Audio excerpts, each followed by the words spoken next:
Blog নিয়ে চলে এলাম। আশা করছি সবাই ভালো আছো।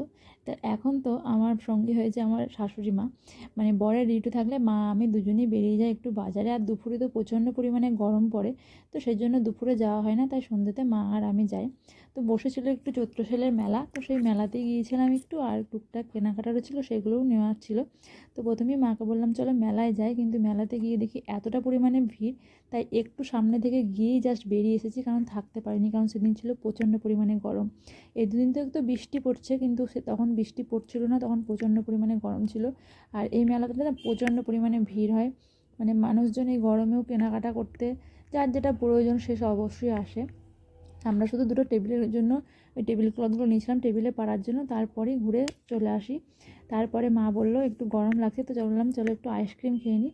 সেই জন্য একটা মিষ্টি দোকানে গিয়ে ওখানে বসে বসে দুটো আইসক্রিম খেলাম। তারপরে মিষ্টিও নেওয়ার ছিল, গপুর জন্য লাড্ডু, আর ঘরের জন্য একটু রসগোল্লা নেওয়ার ছিল।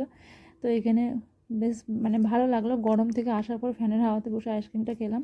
তারপরে এই যে আমাদের মিষ্টি নেওয়াও কমপ্লিট হয়ে গেছে। তারপরে গোপালের জন্য চিড়ে নেওয়ার ছিল, আর পরের দিন একটু পায়েস বানানো ছিল, তার জন্য দুধও নিয়েছিলাম।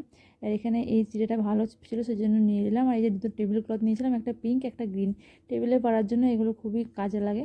তো এই ছিল আজকের বাজার।